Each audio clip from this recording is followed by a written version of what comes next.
damos gracias, Señor, por todo lo que has hecho, haces y seguirás haciendo en nuestras vidas. Como un río tu gracia fluye en mi ser, sobreabunda tu amor inundándome. Gracias, Cristo, libertador,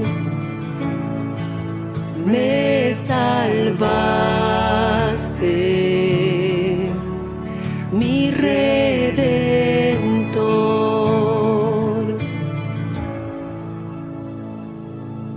Toma, oh Dios, mi vida, vasija de tu amor. A ti la dedico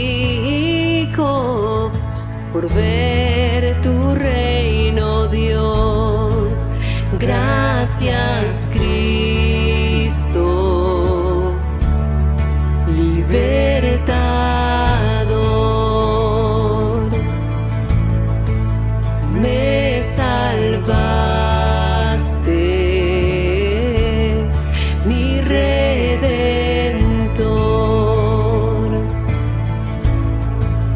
Gracias, Cristo, libertador, me salvaste, mi redentor.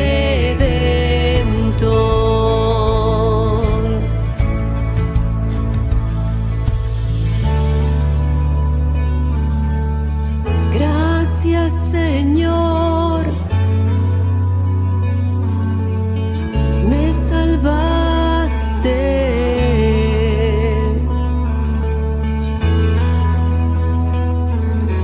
Oh Dios,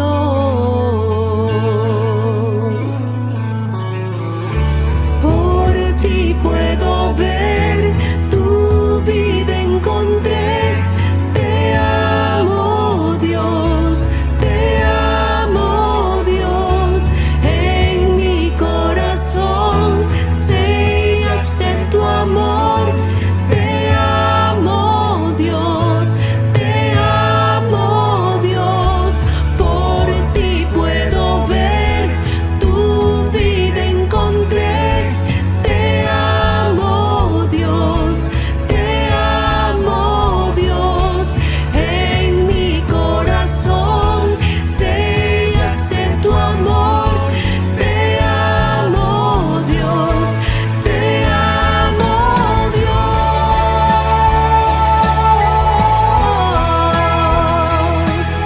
te amo,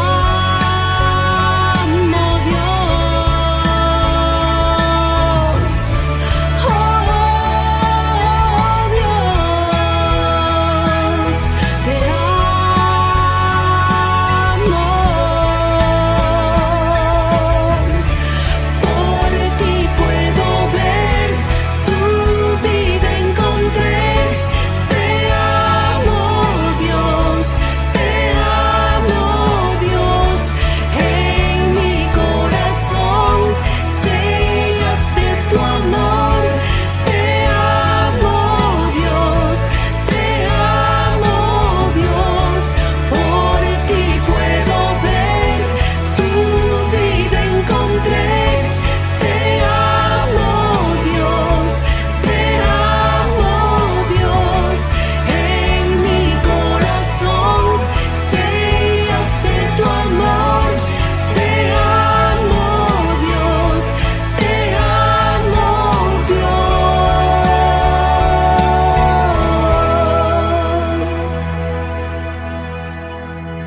Gracias, Cristo, libertador, me salvaste.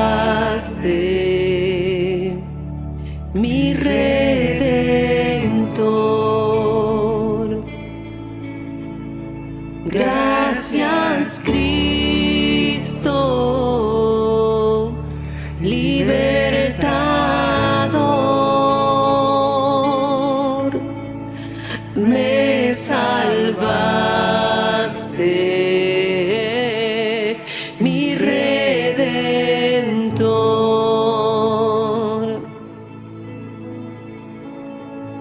Aleluya.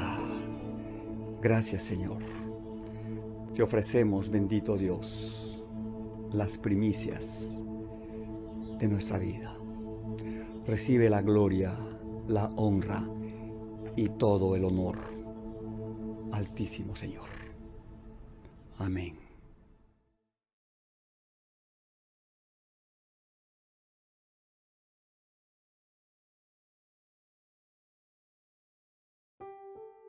Este es el día que ha hecho el Señor. Es día de alegría, es día de gozo, es día de celebración, es día de plenitud y contentamiento como pueblo suyo, disfrutando de su santa, maravillosa, poderosa presencia. Dios, a través de su palabra, nos hace su promesa fiel de habitar en medio de las alabanzas de su pueblo. Y honrando nuestra fe, nos asiste ahora con la verdad de su palabra. Porque así como desciende de los cielos la lluvia y la nieve y riega la tierra y la hace germinar, la hace producir y da semilla al que siembra y pan al que come, así será mi palabra que sale de mi boca, dice el Señor. No regresará a mí vacía, sino que hará lo que yo quiero y será prosperada en todo aquello por lo cual la envío hoy. Promesa fiel, verdad eterna de lo alto. Así que, mis hermanos, mis hermanas, nuestra parte es abrir nuestra mente, disponer nuestro corazón para recibir el consejo del Señor, la dirección de lo alto, para que la luz de la palabra ilumine, alumbre nuestros caminos y nos permita avanzar por la senda correcta. Recuerden que el salmista dice, y nosotros debemos declararlo también: lámpara es a mis pies tu palabra y lumbrera a mi camino. Aleluya. Dicho todo esto, mis hermanos, a manera de introducción, vamos ahora a enfocarnos en nuestro estudio de esta parte del Sermón de la Montaña que estamos desarrollando en todos estos meses. Y hoy vamos a enfocarnos en el punto referido al afán y a la ansiedad. Y vaya que la palabra del Señor tiene mucho que decirnos al respecto. Jesús, principalmente, nos sale al paso y conociendo nuestro corazón, y por supuesto conociendo también nuestra realidad, nos establece, nos traza su palabra. Y Él espera que nosotros no solo pongamos atención a su palabra, sino que sobre todo la pongamos por obra. Por lo demás, mis hermanos, es la única garantía que tenemos de que nos vaya bien en la vida. Es decir, de que seamos hacedores diligentes de la Escritura y no tan solamente oidores olvidadizos. Entonces vamos a ver este tema del afán y la ansiedad. Y el versículo que vamos a desarrollar, o el pasaje que vamos a desarrollar, está en el Evangelio según Mateo, capítulo 6, versículos 25 al 30. Dice así la palabra del Señor. Por tanto, os digo, no os afanéis por vuestra vida, qué habéis de comer o qué habéis de beber, ni por vuestro cuerpo, qué habéis de vestir. ¿No es la vida más que el alimento y el cuerpo más que el vestido? Mirad las aves del cielo, que no siembran, ni ciegan, ni recogen en graneros, y vuestro Padre Celestial las alimenta. ¿No valéis vosotros mucho más que ellas? ¿Y quién de vosotros podrá, por mucho que se afane, añadir a su estatura un codo? Y por el vestido, ¿por qué os afanáis? Considerad los lirios del campo, cómo crecen, no trabajan ni hilan.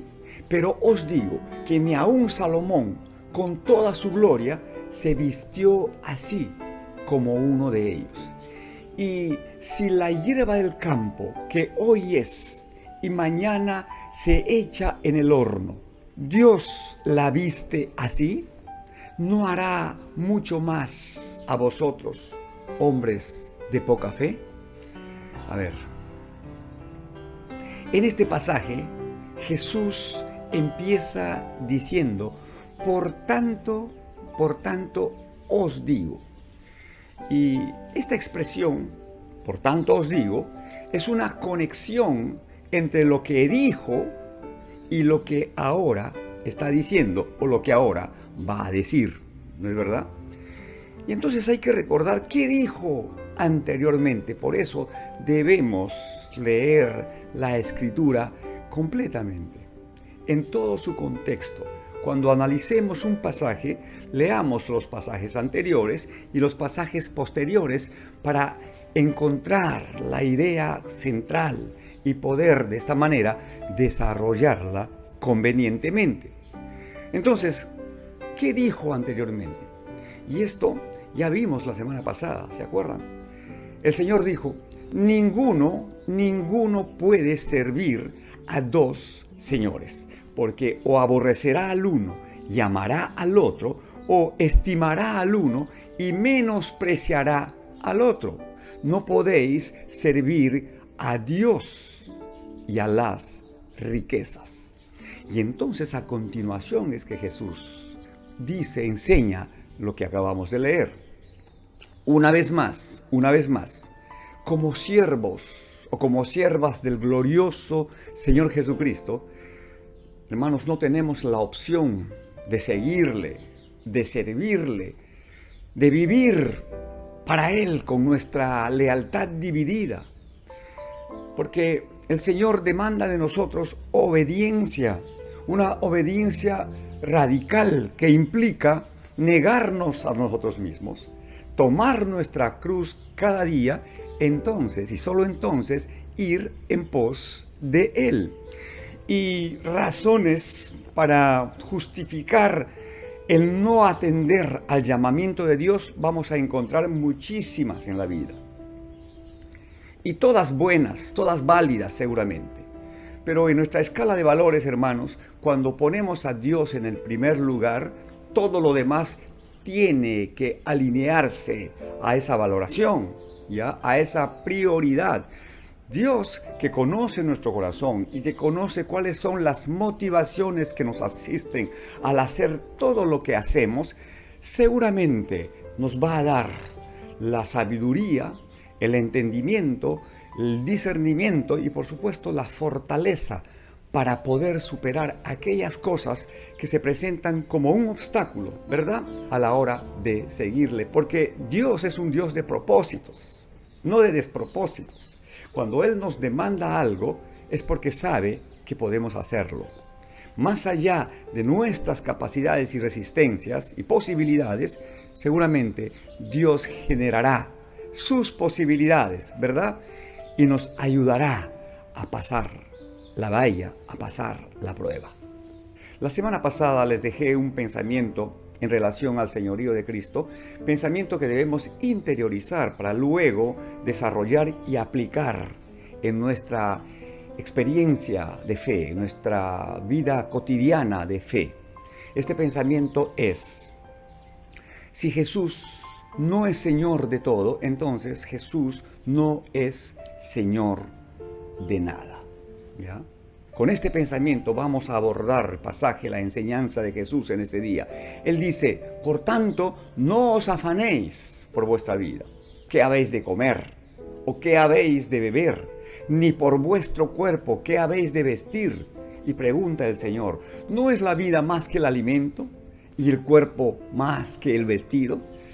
Ahora, ¿cuál es la palabra clave para entender este mensaje? Miren, la palabra clave que nos puede traer luz para entender a cabalidad esta enseñanza de Jesús es afán, ¿ya? La palabra afán. ¿Y qué es el afán? ¿Qué significa el afán?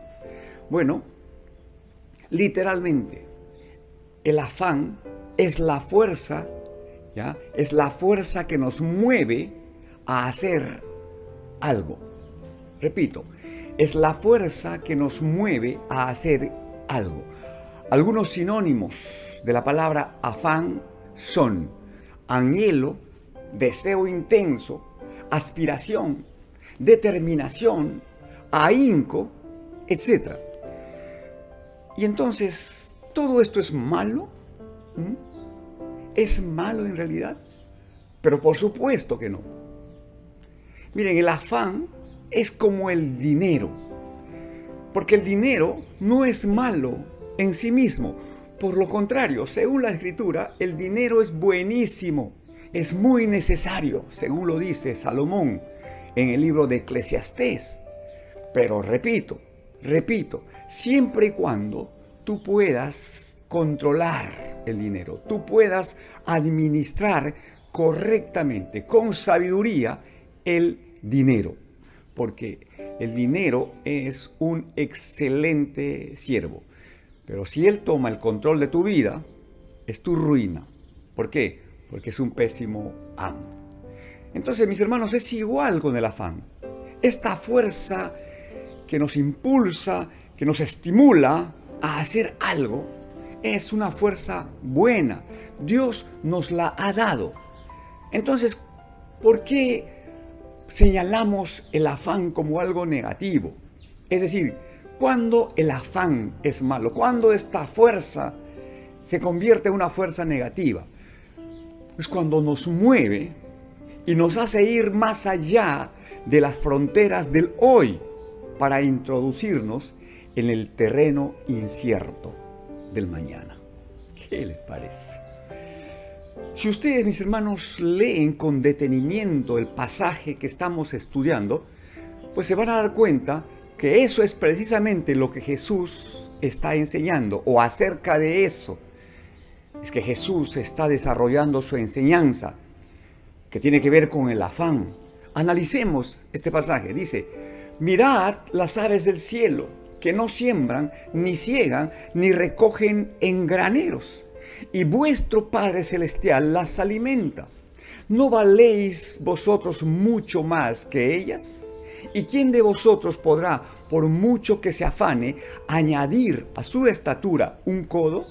Y por el vestido, ¿por qué os afanáis? Considerad los lirios del campo, cómo crecen. No trabajan ni hilan, pero os digo que ni aun Salomón, con toda su gloria, se vistió así como uno de ellos. Y si la hierba del campo, que hoy es y mañana se echa en el horno, Dios la viste así, ¿no hará mucho más a vosotros, hombres de poca fe? Hermanos, la palabra de Dios es contundente. Tenemos que tomar la decisión no solo de poner atención a la Escritura y leerla. Tenemos que extraer de la Escritura el consejo de lo alto, pero por el amor de Dios, obedezcamos el consejo. Una vez más les repito, yo siempre tengo que trazarles la Escritura, hermanos, porque es el único argumento sólido para expresar nuestras ideas. La Escritura es inspirada por Dios y es útil para enseñar, para redarguir, para corregir, para instruir en justicia, a fin de que el hombre de Dios sea perfecto, enteramente preparado para toda buena obra. Aleluya. Permitamos que la palabra de Dios penetre en nuestro corazón y se enseñoree de él. Y enseñoreándose en nuestro corazón, seguramente va a generar pensamientos elevados, que son los pensamientos que están alineados al pensamiento de Cristo. Pero no solamente pensamientos, sino que a través de su Espíritu va a producir en nosotros el deseo de obedecer la palabra. Literalmente dice, va a producir en nosotros así el querer como el hacer, conforme a su voluntad. ¿Ya? Entonces cuando leemos que Jesús nos dice, miren las aves del cielo, no siembran, no recogen en graneros, y Dios las alimenta. Y luego dice, miren los lirios del campo, no trabajan, no hilan, pero les aseguro que ni aun Salomón, con todo su esplendor, con toda su gloria, se vistió así como uno de ellos. Y remata su enseñanza diciendo, ustedes valen más que todas las aves del cielo. Y si a la hierba del campo, como el lirio, que hoy es y mañana se echa al horno, Dios la viste así, hombre, ¿no va a hacer por ustedes mucho más? ¿Dónde está tu fe? Ahora, en este punto es necesario hacer una aclaración porque hay muchos que se pasan de listos, que apelando a la gracia se hacen los graciosos y leen este pasaje de manera superficial, muy ligeramente. Miren, cuando Jesús habla del afán por la comida, por la bebida y por el vestido, no se refiere a esa preocupación legítima expresada a través de un trabajo diligente. Porque algunos pueden leer estos versículos y llegar a la conclusión de que no deben preocuparse por proveer para los suyos. En sus palabras dicen que viven por fe. Yo conozco a mucha gente a lo largo de mi vida cristiana. He conocido a muchísima gente dominada por este pensamiento. Que dicen, yo no me afano por las cosas de este mundo. Yo vivo por fe.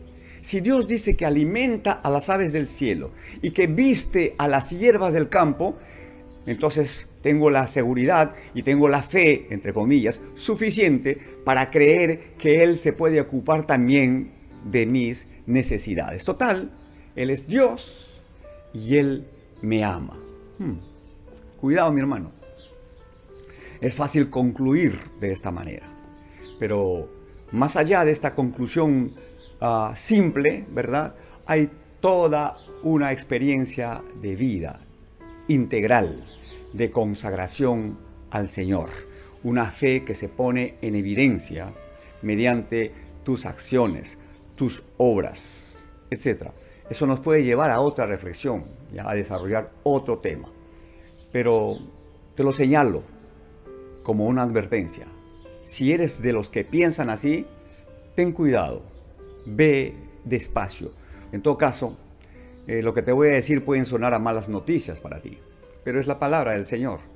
Dios dice en su palabra que 6 días, 6 días debes trabajar y solo un día debes reposar de tu trabajo, de tus obras. Y cuando dice que 6 días debes trabajar, se refiere a trabajar productivamente, con esfuerzo, con denuedo, con sacrificio y muchas veces renunciando a ciertas comodidades, a ciertos goces temporales, ¿ya? A ciertas distracciones con las que mucha gente ocupa la mayor parte de su tiempo. Tú ocúpate más bien en trabajar, en poner las manos en el arado, en ponerte el overol, ¿sí? Trabaja duro y hazlo con excelencia, como para agradar a Dios. Y como el obrero siempre es digno de su salario, Dios seguramente va a suplir tus necesidades en respuesta a la generosidad y a la productividad de tu trabajo. Por lo demás, hay otra sentencia de la Escritura que dice que el que no quiera trabajar, que tampoco coma, pues que se muera de fe. Espero que me entiendan esa expresión y no me malinterpreten. La cosa es clara, hermanos, y hay que trazar la Escritura como corresponde y hacerlo con temor de Dios. Y si hay algo que no entendemos, pidámosle al Señor que a través de su Espíritu Santo nos traiga iluminación de esta palabra que ya está inspirada y está revelada para nosotros, como sus hijos, como su pueblo. Es verdad, hermanos, Dios es nuestro proveedor y es nuestra única fuente de provisión, pero Él usa muchos medios para canalizar sus bendiciones o su provisión, y el trabajo es el medio por excelencia. a través del cual Dios suple todas nuestras necesidades. Por tanto, el trabajo no es una maldición que vino como consecuencia del pecado, como muchos creen. Al contrario, el trabajo es una bendición de Dios. De hecho, antes de que entrara el pecado, el hombre tenía un trabajo que realizar, un trabajo encargado por Dios. Según el libro de Génesis, capítulo 1 del libro de los orígenes, encontramos este pasaje. Y los bendijo Dios y les dijo: fructificad y multiplicaos, llenad la tierra y sojuzgarla. Ahí está. Y el pecado todavía no había entrado. Ya Adán y Eva tenían el encargo de hacer producir la tierra, de administrar los recursos con los que Dios los trajo a este mundo.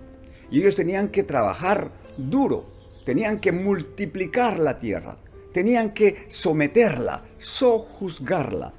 Y esa es tarea ardua, ¿no les parece?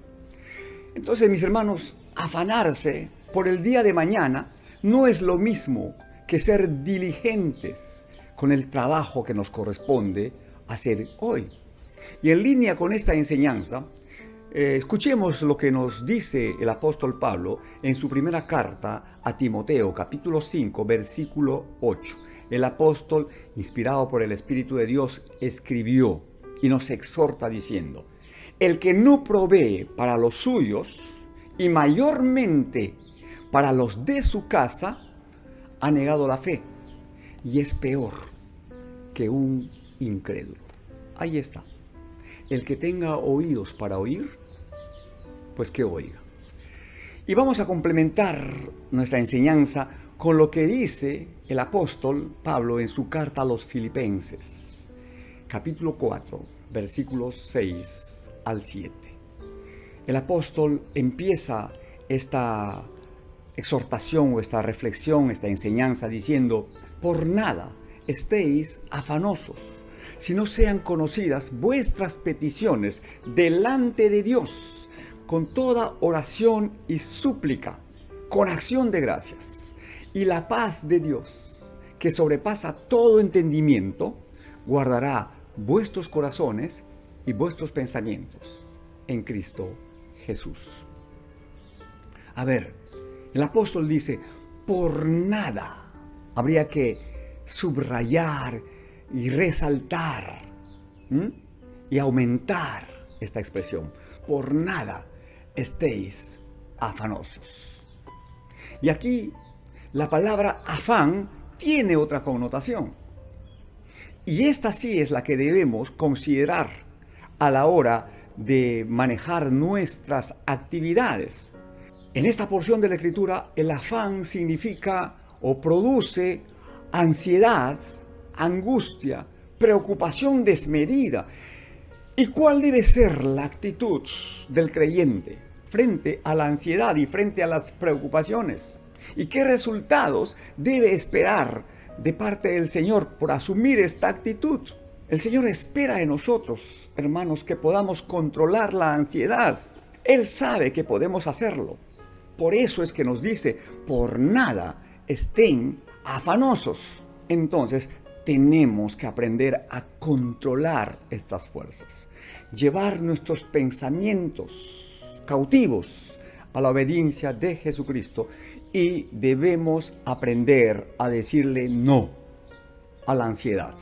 Y alguien aquí puede decir: ¿y cómo puedo vencer la ansiedad? ¿Cómo puedo decirle no a la ansiedad cuando es algo que está fuera de mi control?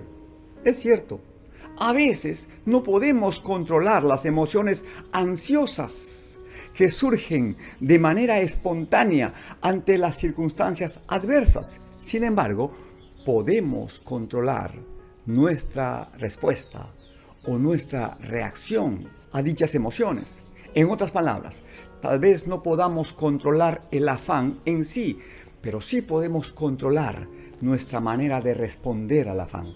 Todo ser humano siente ansiedad y a veces esta ansiedad parece fuera de nuestro control. Por eso es imprescindible ocuparnos más en cómo reaccionar ante ella en vez de preocuparnos de por qué es que nos afanamos. Y aquí calza perfectamente esta frase que dice que no podemos evitar que las aves vuelen sobre nuestra cabeza, pero sí podemos evitar que hagan su nido en nuestra cabeza. Depende de nosotros, hermanos, hermanas. Yo he encontrado, y esta no es una revelación del tercer cielo, es simplemente una interpretación sencilla de la Escritura. Digo que yo he aprendido que cuando empiezo a sentir que el afán, la ansiedad, la angustia, la preocupación empiezan a marcarme el paso, a marcarme el camino y la pauta, entonces es el momento de parar. ¿Para qué? ¿Para reconsiderar lo que estamos haciendo? No, para orar. Para orar y llevar al trono de la gracia todas aquellas cosas por las que estamos sintiendo lo que acabo de señalar. ¿Ya? Presentarnos delante del trono del Señor y recibir de Él gracia, favor, misericordia, sabiduría, discernimiento, fe y expectativa, y hacerlo con un elevado contenido de gratitud. Eso es lo que está enseñando Pablo, pues, en su carta a los Filipenses, ¿sí? Deben ser conocidas, dice, todas nuestras peticiones, las pequeñas y las grandes decisiones. Es más, mi consejo final, no tomes ni las pequeñas decisiones basándote en tu sabiduría, en tu propia opinión o apoyándote en tu propia prudencia. Es bueno, es mejor llevar aún estas pequeñas decisiones delante del trono de la gracia y pedirle a Dios no solamente su aprobación, sino que además el Señor nos ayude a ejecutar y a poner por obra todo aquello que pensamos hacer. Y seguramente eso va a traer ciertamente paz a nuestro corazón. Listo, mis hermanos, listo. Eso es lo que he querido compartir en esta mañana en relación al afán y a la ansiedad. Dios mediante, nos volveremos a encontrar la próxima semana. Mientras tanto, que el Señor nos rodee de su gracia, de su favor y sea propicio a todas nuestras necesidades. Les mando un abrazo fraterno cargado de afecto. Que estén bien. Adiós.